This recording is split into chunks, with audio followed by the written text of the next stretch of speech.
heureux de te souhaiter la bienvenue sur la chaîne Divisc, mon cher ami. Pour cette vidéo, j'ai rassemblé des infos sur le matériel informatique qui sortira sur le marché ou sera annoncé en octobre 2025. Il n'est pas exclu que toutes les nouvelles ne s'avèrent pas vraies au final. Et ce n'est pas surprenant, car je me suis basé non seulement sur des sources officielles, mais aussi sur des fuites. Et les prévisions ne se réalisent pas toujours. Bien installé? Alors, c'est parti!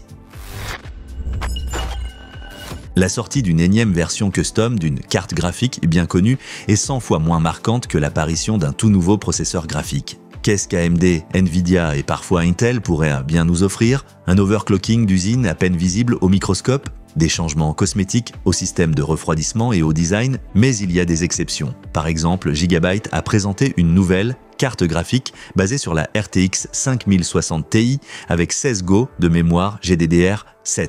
Bon, ils l'ont présentée, et alors? Eh bien, cette carte est externe. Ce qui veut dire qu'avec elle, on peut transformer en un rien de temps un PC de bureau faiblard ou un petit portable en une machine de jeu puissante. La carte graphique est équipée du système de refroidissement WindForce, d'un rétroéclairage RGB et des interfaces Thunderbolt 5 et USB 3.2 Gen 2 avec Power Delivery 3.0. D'ailleurs, en connexion Thunderbolt, la perte de performance en jeu ne dépasse pas 5% par rapport à la version desktop de référence. Du moins, c'est ce qu'affirme le fabricant. Gigabyte annonce aussi une rétrocompatibilité avec USB 4 pour relier la carte graphique externe à l'iGPU via Project G-Assist.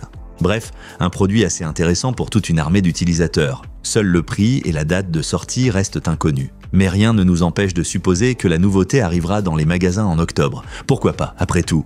Abonne-toi à la chaîne, mets un like si tu t'intéresses au hardware PC. Partage ton avis et pose tes questions en commentaire.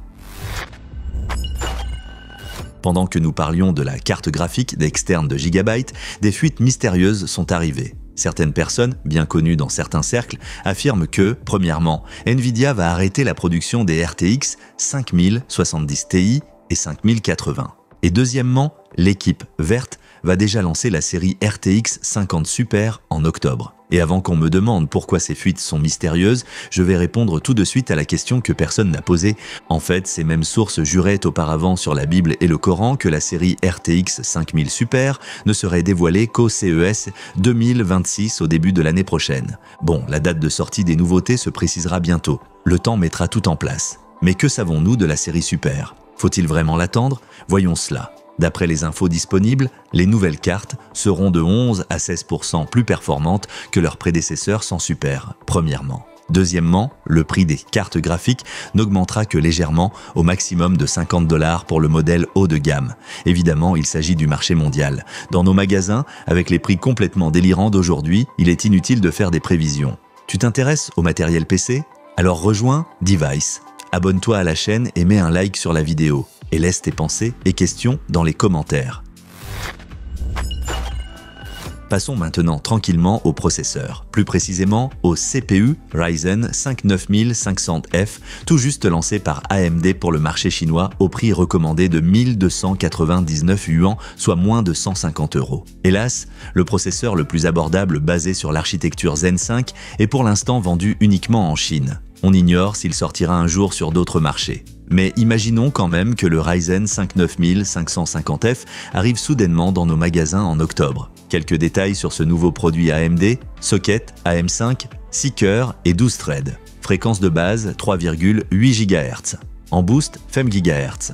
Pas de GPU intégré, TDP, 65 watts. Si l'on en croit l'équipe rouge, le gain de performance en jeu par rapport au Ryzen 5 7550F varie entre 7% et 24%. Plus précisément, dans Watch Dogs, Légion, 7%, dans Borderlands 3, 18%, dans Counter-Strike 2, 24%. En quelle résolution et avec quel réglage graphique? Mystère total. Faut-il donc attendre ce nouveau processeur dans nos magasins? Aucune idée. Quelqu'un se souvient du Ryzen 59600? Personne? Pas étonnant, ce pauvre modèle n'a jamais quitté le marché chinois. Peut-être que le 9500 francs aura plus de chance.